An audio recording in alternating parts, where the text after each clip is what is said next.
항상 여가 시간에 커피 한 잔을 하며 다른 분들의 사연을 즐겨 듣다가 오늘은 모처럼 주말인데 시간이 남아 제 이야기를 한번 해드릴까 해요. 저는 30대 초반 나이의 여자입니다. 얼마 전까지만 해도 저는 세상에 둘도 없이 사랑하는 남자가 있었고 그 남자와 결혼해서 영원히 백년해로 하며 행복하게 살 줄로만 알았어요. 저와 1살 차이 나는 그 남자와 만나서 아무래도 둘 다 나이가 있으니 결혼을 전제로 연애를 시작하게 되었습니다. 당시에 저는 지방에서 올라와 대학을 졸업한 뒤로 혼자 지내며 직장 생활을 하던 중이었죠. 조금은 내성적인 성격의 서울살이가 만만치 않았고 사실 회사 다니면서도 주위의 사람들을 많이 사귀지 못하고 거의 혼자 지내고 있었습니다.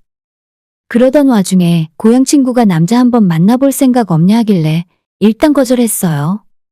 저는 서울 생활 적응하는 것 자체로 힘들었기 때문에 연애를 시작할 만큼 말랑말랑한 상황이 아니라고 생각했거든요. 근데 정말 괜찮은 사람이고 이 남자 놓치면 평생 후회할 수도 있다는 친구의 말에 믿져야 본전이다 싶어서 소개팅 자리에 나가게 되었습니다. 그렇게 별 생각 없이 만난 그 남자는 당시에 모든 것이 어렵고 힘들기만 했던 제게 백마탄 왕자님이나 다름이 없었어요. 저와는 달리 훨씬 좋은 직업과 훨씬 좋은 대학 학벌을 갖고 있었고 일단 서울에 부모님과 함께 사는 집이 있었습니다. 저는 부모님이 지방에 사시고 저 혼자 회사 근처에 작은 원룸을 얻어 생활하고 있었기 때문에 서울에 집이 있는 그 사람이 너무나도 부러웠고 우리 둘 사이에 보이지 않는 신분의 차이가 느껴지는 것만 같았어요. 하지만 정말 다행히 이 남자가 아무것도 가진 거 없는 저를 좋아해 주었고 당시에 월세와 생활비 그리고 적금 붓고 나면 제가 쓸 수 있는 돈은 얼마 되지도 않아서 결코 연애할 상황이 아니었는데도 일단 시작하게 되었습니다. 당연한 이야기지만 남자친구가 데이트 비용을 저보다 훨씬 많이 썼어요. 제가 혼자 자취하고 살면서 나름대로 악착같이 돈을 모으고 있다는 걸 알고 있었기 때문에 굳이 저한테 데이트 비용으로 부담을 주지 않았습니다. 아무리 남자가 조금 더 내고 여유 있는 사람이 데이트 비용 부담을 더해도 상관이 없다고는 하지만 저도 마냥 얻어먹으면서 마음이 편하지는 않았어요. 한번 밥을 얻어먹으면 제가 커피와 디저트라도 사야 조금 마음이 편해졌고 기념일에 선물을 받으면 저도 뭔가 해줘야 한다는 강박 때문에 힘들었죠. 어쨌건 저는 열심히 제 나름대로 돈을 모아서 정부 대출 조금 받아 전세로 집을 옮길 수 있었고 조금 더 낡은 건물이라 불편한 점도 많았지만 제 힘으로 돈을 모아서 장만한 전셋집이었기에 너무나도 행복했습니다. 물론 아직 차이가 많이 나긴 하지만 조금이라도 상황이 좋아지니까 남자친구에게 제가 어울리는 여자가 되어가는 것 같아 기분이 좋았어요. 이제 겨우 월세 탈출해서 전세 살기 시작했을 뿐인데 한숨 돌렸고 앞으로 본격적으로 돈을 모아야겠다는 생각을 하고 있을 무렵 남자친구가 갑자기 제게 결혼을 하자고 프로포즈를 하더군요. 우리 벌써 사귄 지 2년도 넘었는데 이제 결혼할 때가 된 것 같아. 너가 혼자 사느라 고생하는 모습 지켜보는 것도 힘들고 그냥 나만 믿고 우리 결혼 준비 시작하자.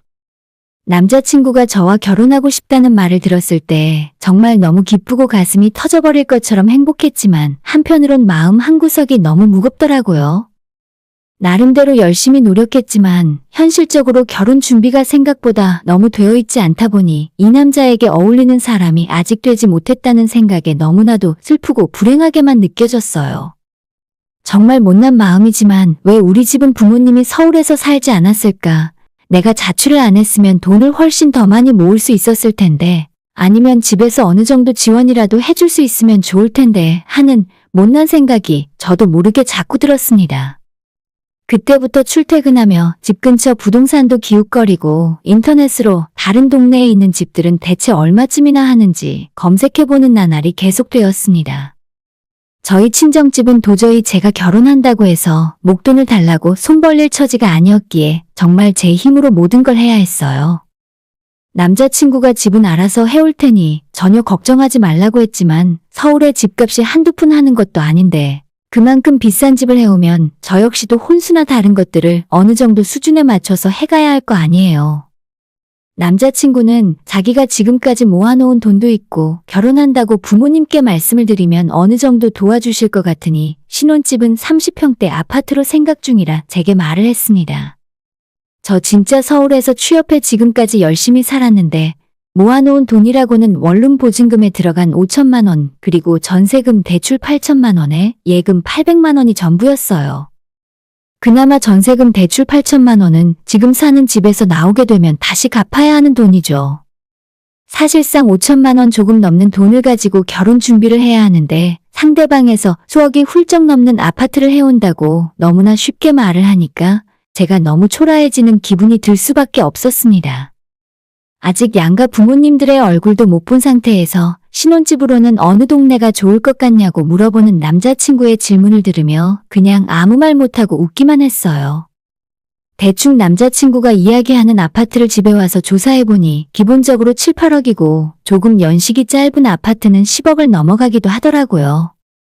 남자친구에게 얼마가 있는지 알 수 없고 그쪽 부모님들이 결혼할 때 얼마나 보태줄 수 있는지는 모르지만 대충 그 정도 예산으로 집을 보고 있는 것 같았습니다. 당연히 저는 숨이 턱 막히고 솔직히 그 정도 좋은 집을 해오면 내가 혼수를 채우기 힘들 것 같다고 말을 한 적도 있는데 남자친구는 그게 뭐가 문제냐며 우리가 결혼해서 행복하게 잘 살기만 하면 되니깐 아무 걱정하지 말라고 저를 다독여줬습니다. 그리고 얼마 후 남자친구가 예비 시부모님한테 먼저 인사를 하러 가자고 해서 저는 긴장을 했지만 나름대로 용기를 내어 찾아갔어요. 남자친구가 고급스러운 식당을 예약해서 그곳에서 만났는데 너무 긴장을 많이 하다 보니 음식은 무슨 맛이었는지 뭐가 나왔는지 기억도 나질 않네요. 어머님 첫인상이 좀 차가워 보였지만 대화를 조금 나누다 보니 생각보다 분위기가 괜찮아서 저도 조금 마음 편하게 대화를 할 수 있었고 저에 대한 질문에 대답도 성심성의껏 해드렸습니다. 부모님은 어떤 일을 하고 계시는지, 제가 어떤 대학을 나와서 지금 현재 어느 회사를 다니고 있는지 전부 솔직하게 말씀을 드렸죠. 그날은 정말 분위기가 나름대로 괜찮았다고 생각해요. 어머님, 아버님께서 저보고 젊은 아가씨가 생활력도 있고 대단하다 칭찬도 해주셨고 식사 자리 다 끝나고 헤어지기 전에 어머님이 제 연락처를 물어보셔서 알려드렸습니다. 남자친구는 자기 부모님이 저를 정말 마음에 들어 하셨다며 앞으로 아무 문제 없이 결혼 준비 시작해도 되겠다고 조만간 시간 내서 저희 부모님한테 인사드리러 가자 하더라고요. 진짜 이렇게 쉽게 결혼을 하는 게 맞나? 드라마에서 보던 것처럼 너 같은 여자한테 내 아들 못 준다고 하실 줄 알았는데 너무 쉽게 일이 풀리는 것 같아 얼떨떨한 기분이었어요. 그리고 며칠 후에 연락처를 받아갔던 어머님으로부터 연락이 왔고 지금 제가 살고 있는 집에 한번 와보고 싶다 말씀을 하셨습니다. 이 사람 저 사람 다 데려오면 부담스러울 테니 혼자 조용히 와서 집 구경 좀 하고 싶다 하시는데 자꾸 누추한 제 원룸에 오신다고 하니 부담이 많이 되었습니다. 남자친구한테는 말하지 말라 하셨고 주말에 오신다고 해서 저는 작은 집이지만 청소도 하고 제 나름대로 어머님 맞을 준비를 했었던 것 같아요. 평소 집에서 뭘 많이 해먹지도 않는데 원두커피와 간단한 다과 그리고 과일까지 사다 놓고 기다렸어요. 그리고 약속한 날이 되었고 오후 2시에 어머님이 오신다고 했는데 어쩐지 2시 반이 넘도록 아무런 연락조차 오지 않았습니다.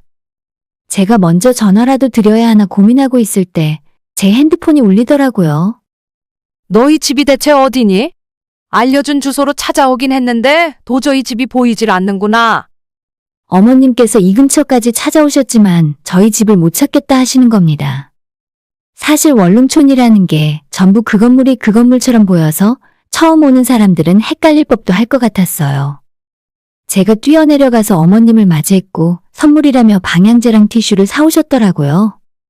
그걸 받아들고 저희 집인 3층까지 계단을 걸어 올라오는데 어머님이 제 뒤를 따라오시면서 여기가 보증금이 얼만지 제가 전세인지 월세인지 물어보셨습니다. 잠시 후에 집에 도착해서 현관문을 열고 들어갔는데 내부를 본 순간 어머님의 표정이 정말로 순식간에 굳어지는 걸 느낄 수 있었어요. 주방 겸 작은 거실하나, 그리고 얇은 미닫이 문으로 나뉘어진 작은 방 하나와 사람 하나 들어가면 꽉 차는 화장실이 저희 집의 전부였죠. 10평도 안 되는 집을 이리저리 둘러보시며 어머님이 한숨을 푹푹 쉬셨어요. 아이고 세상에. 서울에 아직도 이런 집이 있네. 아휴. 화장실에는 욕조도 없고, 아니 욕조 들어갈 공간도 없구나. 너희 집에 물은 잘 나오니? 마치 집 보러 부동산에서 나온 사람 마냥 볼 것도 없는 저희 집 이곳저곳을 열어보고 살펴보고 다니셨어요. 저는 뻘쭘하게 현관 앞 거실에 서서 이 모든 상황을 그저 지켜보고만 있었습니다. 사실 저도 어느 정도 이해할 수 있어요. 저도 처음에 서울에 올라와서 자취를 시작했을 때까지만 해도 대체 이런 집에서 어떻게 살지 하는 생각이 가장 먼저 들었으니까요. 하지만 대출의 도움을 좀 받긴 했어도 그동안 제가 열심히 아끼고 돈을 모아서 전셋집을 장만한 것 아닙니까? 당장 결혼을 하기엔 제가 조금 부족한 부분이 많이 있었지만 그래도 이런 상황을 다 감안해 주셔서 열심히 사는 지금의 모습과 결혼하고 앞으로는 지금보다 더 나아질 거라고 생각해 주실 줄 알았어요. 한참을 굳은 표정으로 저희 집을 뒤져보던 어머님이 결국 저한테 하시는 말씀이 아직도 비수처럼 꽂혀 있습니다. 솔직히 내가 그때 이야기하는 거 듣고 나서 대충 짐작은 하고 있었는데 직접 내 눈으로 보니 생각보다 더 심각하네. 진짜 너 생각에는 너가 우리 아들이랑 어울린다고 생각하니? 저는 아무 대답도 못하고 그냥 어머님 하시는 말씀을 듣고만 있었어요. 얼마 전부터 남자친구가 어머님 아버님에게 결혼하고 싶은 여자가 생겼다면서 신혼집 사는데 돈을 보태달란 소리를 했다더라고요. 그래서 5억 정도는 부모님이 보태주기로 하셨다는데 정작 저는 우리 부모님이 얼마나 해주실 수 있냐고 물으시길래 딱히 할 말이 없었습니다. 저보고 가진 전 재산이 대체 얼마냐고 물으셔서 이 집 보증금 포함해서 6천만 원 정도가 전부라고 이야기를 했더니 심각한 얼굴로 한숨을 푹 쉬셨어요. 너 그 돈으로 혼수도 못 채워오겠다. 우리 쪽에서 이 정도 성의를 보였으면 너도 최소 2, 3억은 들고 와야 하는 거 아니니? 그래야 아파트도 공동명의를 하던 말던 할 거 아니야. 우리 아들이 대체 뭘 보고 너랑 결혼하겠다고 하는지 몰라도 이 정도로 차이가 나면 결혼해서도 나중에 잘 못 살아. 사실 저도 염치라는 것이 있기 때문에 어느 정도는 알고 있었어요. 아파트 공동명의는 정말 한번 생각해 본 적도 없고 앞으로도 해달라고 할 엄두조차 내고 있지 않았습니다. 저도 사람인데 제 능력으로 그러면 안 된다는 것쯤은 알고 있어요. 주위 제 친구들에게 물어보면 결혼할 때 여자가 그렇게까지 돈을 가져갈 필요는 없다고들 말을 하지만 남자 쪽에서 집을 해온다고 하는데 똑같이 맞춰가진 못해도 기본은 해가야 할 거 아닙니까? 차라리 남자친구도 저처럼 가진 것이 별로 없어서 작은 빌라에서 신혼생활을 시작하자고 말을 했더라면 제가 이 정도로 부담을 심하게 느끼진 않았을 거예요. 아니, 그래도 최소한 내가 너희들한테 집을 사주기로 했으면 집값을 보태지는 못할 망정 최소한 너희 쪽에서 인테리어라도 새로 해주고 혼수 정도는 채워서 해올 수 있어야지. 너희 부모님도 도와줄 형편이 전혀 안 되신다며? 그럼 너라도 일찌감치 정신 똑바로 차리고 돈을 모았어야지? 어쩌다 보니 제가 혼나고 있는 분위기가 되어버렸습니다. 이때부터는 결혼이고 뭐고 그냥 다 포기하고 싶더라고요. 그리 많지 않은 월급을 쪼개 살면서 어떻게든 돈을 모아서 얼마 전 전세로 옮기고 나도 조금이나마 발전하고 있구나 생각을 했었는데 역시나 어른들이 보시기에는 애들 소꿉장난하는 수준으로 보이셨겠죠. 너도 나이 먹을 만큼 먹었는데 이건 아니다 싶지 않니? 그냥 두 사람 헤어지고 서로 조건 맞는 상대 찾자. 어느 정도 예상은 했지만 갑자기 헤어지라고 하니까 덜컥 겁부터 나더라고요. 하루 전날까지만 해도 나 진짜 결혼하게 되는 건가 면사포 입은 내 모습을 상상하고 있었는데 제가 가진 돈이 없다는 이유로 헤어지라고 하시니 진짜 어떻게든 이 상황을 돌리고만 싶었습니다. 지금 와서 생각하면 왜 그랬는지 모르겠지만 제가 뭘 잘못했는지도 모르면서 어머님한테 잘못했다고 내가 앞으로 잘하겠다고 말씀을 드렸어요. 그러자 어머님은 지금까지도 돈 펑펑 쓰고 할 거다 하면서 살았는데 어떻게 앞으로 사람이 달라지겠냐며 자긴 못 믿겠다고 제게서 진정성이 전혀 느껴지지 않는다 하더라고요. 너는 이게 지금 말로 때우고 넘어갈 수 있는 상황이라고 생각해? 무릎 꿇고 싹싹 빌어도 모자랄 판에? 됐다 됐어. 너도 너희 집에서 귀한 딸일 텐데 내가 못하는 소리가 없구나. 아무튼 결혼은 없던 일로 만들 테니까 너도 일찌감치 마음 접고 다른 인연 찾아봐라. 나중에 입장 바꿔서 생각해보면 너도 내가 무슨 말하는지 이해할 수 있을 거다. 무릎 꿇고 싹싹 빌라는 말이 제게는 너무 큰 모멸감으로 다가왔고 그때 이 결혼은 절대 못할 것 같다라고 확신이 들었어요. 어머님이 그렇게 집으로 돌아가시고 나서 그쪽 집안에서 무슨 일이 있었는지는 제가 알 수가 없으나 바로 다음날 남자친구가 연락을 하더니 제게 미안하다며 아무래도 부모님의 말씀을 거역할 수 없다는 말로 제게 이별을 전해왔습니다. 정말 그때에 받은 충격은 말로는 설명할 수 없어요. 제가 너무 어렸구나. 결혼이란 걸 너무 쉽게 생각했구나. 나같이 가진 거 없는 사람은 결혼할 생각이 아니라 돈을 벌고 성공을 해야겠구나 라는 생각을 며칠 동안 끊임없이 하면서 스스로 자책을 하고 지냈었던 것 같습니다. 그날 이후로 저는 새로운 인연을 만난다는 게 무서워졌고 제가 스스로 성공하기 전까진 그 어떤 다른 사람도 만나지 않겠다고 다짐했어요. 먹는 거 입는 것 다 아껴가며 필사적으로 돈을 모았습니다. 처음에는 남들처럼 코인이나 주식에 투자해서 한 번에 크게 불려야겠다는 생각이 들었어요. 살던 집 보증금까지 빼서 코인 투자를 할까 고민도 했었는데 아무래도 제가 그쪽에는 아는 지식도 없고 그 돈까지 날려버리면 정말 힘들어질 것 같아서 포기했습니다. 대신 퇴근하고 집에서 할 수 있는 일을 찾던 중에 그 당시 제가 가장 좋아하고 가장 많은 시간을 쓰고 있는 유튜브에 대해서 진지한 고민을 시작하게 되었죠. 밥을 먹으면서도 유튜브를 보고 출퇴근을 하면서도 유튜브로 사연을 듣는다거나 일상생활에서 가장 많은 시간을 유튜브와 함께하고 있는데 나라고 왜 이걸로 돈을 벌지 말란 법이 있겠냐는 생각이 들었습니다. 처음 목표는 한 달에 100만 원을 유튜브로 벌어보자는 생각이었죠. 퇴근하고 집에 와서 짧은 시간에 촬영을 마치고 편집해서 올릴 수 있는 것이 뭐가 있을까 고민을 하다가 먹방을 해보자는 생각이 들었습니다. 굳이 제 얼굴이 나올 필요도 없고 입만 나와도 되니까 유행하고 있는 여러 가지 음식을 준비해서 제가 먹는 모습을 촬영해서 업로드를 시작했죠. 처음 한 달 정도는 조회수가 100도 나오지 않고 가끔 댓글이 달리더라도 좋지 않은 악플이 달리곤 했었는데 이상하게 우리나라가 아닌 해외에서 외국인들이 많이 봐주기 시작하면서 엄청 빠르게 구독자가 늘었습니다. 제가 하는 말이 이해가 안 가고 조금 웃기게 들리실지는 모르겠지만 정말 저도 제 유튜브가 왜 이렇게 잘 되는지 알 수 없었어요. 처음 영상을 올리고 단 6개월 만에 구독자가 30만 명이 넘어갔고 1년이 되기도 전에 100만 명이 넘었습니다. 한 가지 웃긴 건 구독자의 대부분이 외국인들이라 한국에서는 그 누구도 제 채널에 대해 알지 못한다는 점이었어요. 이제는 저도 아예 자막을 영어로 달고 외국인들을 대상으로 하는 영상을 만들어 올립니다. 구독자가 50만이 넘고 유튜브로 버는 한 달 수익이 제가 회사 다니며 버는 연봉을 앞지르기 시작했을 때 저는 회사를 그만두고 본격적으로 이 일에 뛰어들기 시작했죠. 국내 대기업 식품회사와 심지어 외국에 있는 회사들까지 협업 제안이 들어와서 이미 광고도 수차례나 촬영했고 지금까지 3년 동안 정말 많은 일이 있었고 많은 돈을 벌었어요.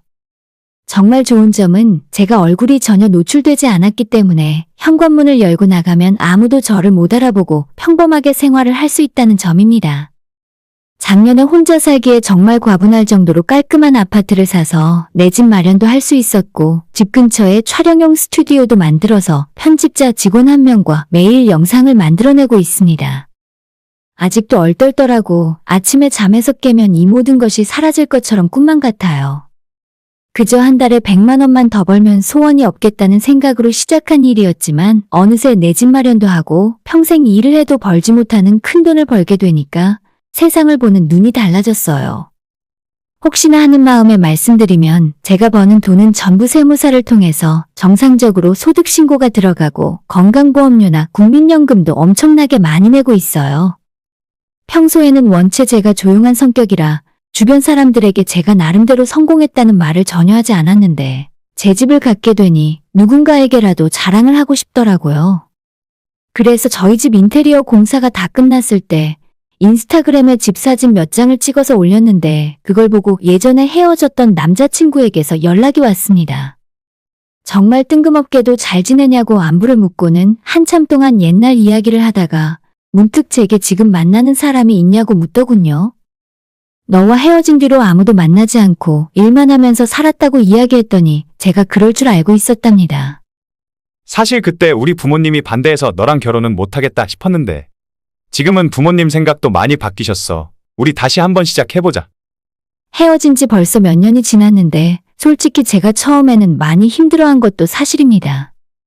하지만 저도 나이가 이제 30이 훌쩍 넘었고 예전 아무것도 모르던 시절의 제가 아니잖아요. 사는 집이 바뀌었으니 사람도 좀 바뀌었고 인생이 그렇게나 쓰고 힘들게 만들었던 원인인 남자친구가 이제 와서 갑자기 제게 연락을 하는 이유가 뭐 때문인지 사실 처음부터 짐작은 하고 있었습니다.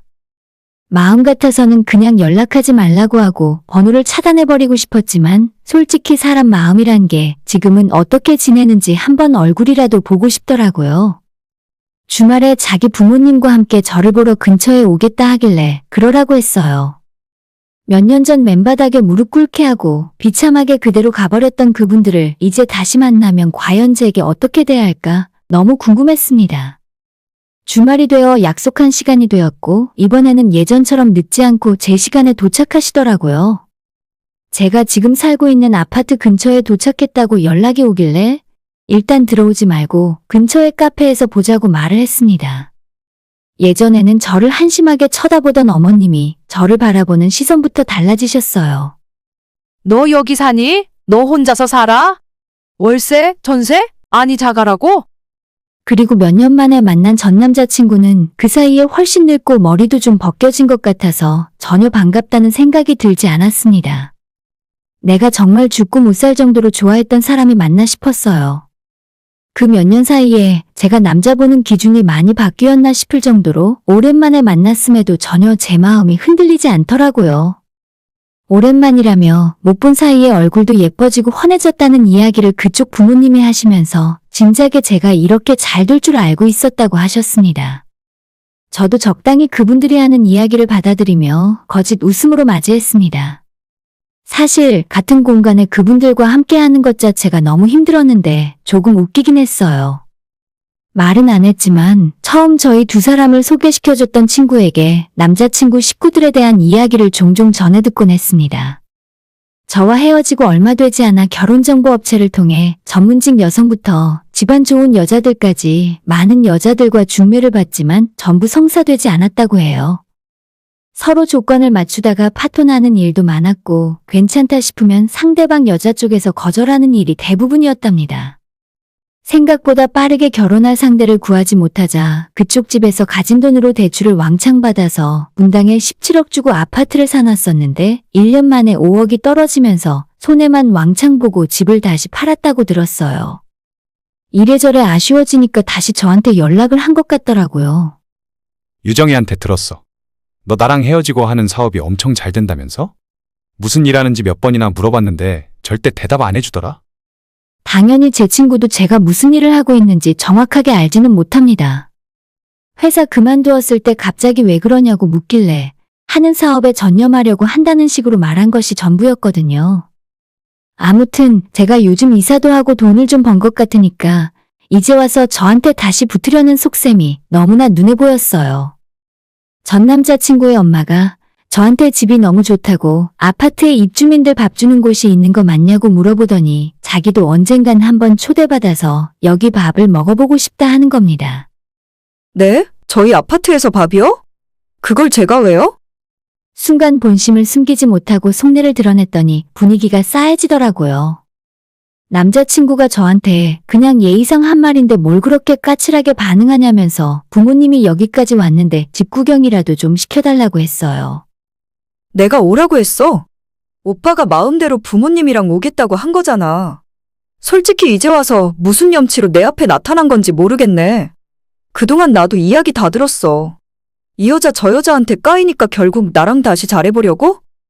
전곡을 찔렸는지 그쪽 부모님은 정말 얼굴이 터지기 직전으로 새빨개졌습니다.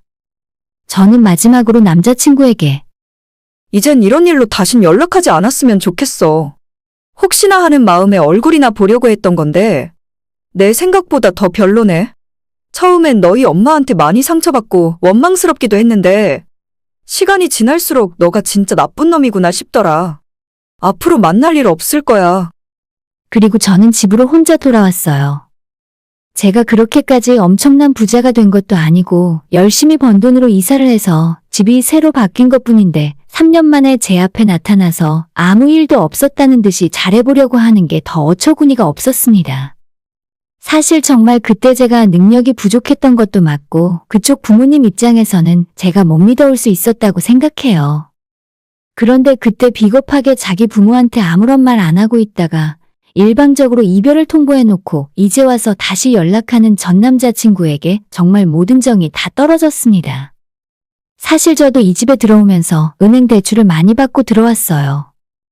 지금 당장은 저한테 멀쩡한 집이 생겼다고 어떻게 해볼 생각으로 기웃대는 것이겠지만 제가 조금만 힘들어지면 금방 예전처럼 다시 저를 버리고 도망갈 거라고 생각해요. 평생 함께할 배우자라면 앞으로도 신중하게 생각해서 서로가 힘들고 어려울 때 함께 노력하고 극복해 나갈 수 있는 사람을 만날 수 있었으면 좋겠습니다. 그게 아니라면 혼자 이렇게 사는 것도 나쁘진 않다는 생각이 드네요. 오늘의 사연은 여기까지입니다. 구독과 좋아요, 알람 설정 부탁드려요. 다들 행복하시고 좋은 하루 되세요.